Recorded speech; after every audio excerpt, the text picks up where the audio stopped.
আজ অফিস যাওয়ার সময় রাস্তায় আমি এমন একটা জিনিস দেখলাম যেটা দেখে আমি লিটারালি শক হয়ে গেছি। তো চলো পুরো ঘটনাটা তোমাদের আমি প্রথম দিয়ে বলি। হ্যালো বন্ধুরা, আবারও চলেছে একটা নতুন স্যাটা ভাঙা ভ্লগ নিয়ে। এখন আমরা রেডি হয়ে গেছি আর আমাদের চুলটাকে ফুল তেনাম করার ফুল চেষ্টা চলছে একদম। আর এইদিকে রাহুলও চলে এসছে আর আমরাও মাথায় টুপি পরে নিচে, নাকি টুপি পরলে নাকি ভালোভাবে লোককে টুপি পরানো যায়। তারপর রাহুলের বাবার হিরো হন্ডাটায় চেপে বেরিয়ে পড়লাম আমরা রফিকুলকে পিক আপ করতে। আর চড়িয়াল দিয়ে রফিকুল ভাইকে পিক আপ করে সোজা বেরিয়ে পড়লাম আমরা স্টেশনের উদ্দেশ্যে। রাস্তায় ছিল তুখল লেভেলের একটা জাম, মানে চাঁদের পাহাড়ের সঙ্গে একটা কম্বাইন্ড মিক্সচার যাকে বলা যায়। তুখল লেভেলে ধুলো কেটে কেটে উঠতে উঠতে চলে এলাম আমরা স্টেশনের সামনে। আর এসে টিকিট কেটে উঠে বললাম সোজা আমরা গরিবের বন্দে ভারতে। আর বন্দে ভারতে থাকে প্রচুর ভিড় প্রতিদিন। আর বন্দে ভারত চলা শুরু করে দিল আর সোজা চলে এলাম আমরা মাঝের হাট। আর এবার আমরা এখান থেকে বাসে উঠবো। আর এগুলো এক একটা বাস হয় না, মানে এগুলো এক একটা চলতা ফিরতা মাসাজের দোকান হয়। মানে তোমায় পুরো নাড়িয়ে নাড়িয়ে নাড়িয়ে নাড়িয়ে সব পুরো নাড়িয়ে মেসাজ করে দেবে। ফাইনালি এখন আমরা কলকাতার একটা উড়ন্ত এলাকার দুরন্ত বাসে উঠে পড়েছি। তারপর কন্ডাক্টর কাকা দুরন্ত ভাবে আমাদের ডেস্টিনেশনে আমাদের নামিয়ে দিল। তারপর আমরা হাঁটতে শুরু করে দিলাম অফিসের দিকে।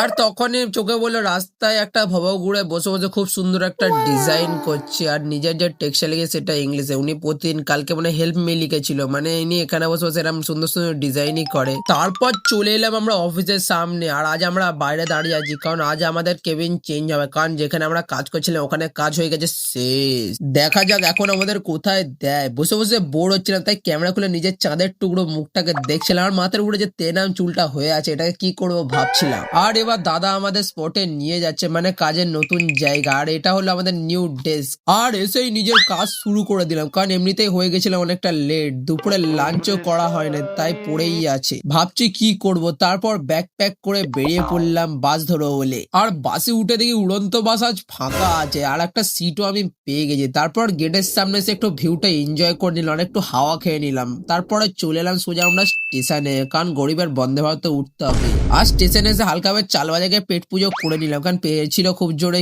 খিদে। আর এইদিকে ততক্ষণে আমাদের উড়ন্ত দেশের দুরন্ত ট্রেনও চলে এসেছে। আর আমরাও পাওয়ার রেঞ্জার্স দেখা পাবলিক মানে ধরে নিয়ে যা হোক করে চলে এলাম আমরা বজবজ। তারপর রাহুলের বাবা সেনা হিরো হন্ডাটাকে বের করে নিল। আর আমরাও বসে বেরিয়ে বললাম বাড়ির দিকে। আর রাহুল যাচ্ছে উড়ে, আমরা যাচ্ছি ঘুরে। তো এই খুশিতেই আজকে ব্লগটা এখানেই বাই বাই টাটা। দেখা হচ্ছে খুব তাড়াতাড়ি আরো একটা নতুন সেনা ভাঙা ব্লগ নিয়ে। ততক্ষণের জন্যে টাটা।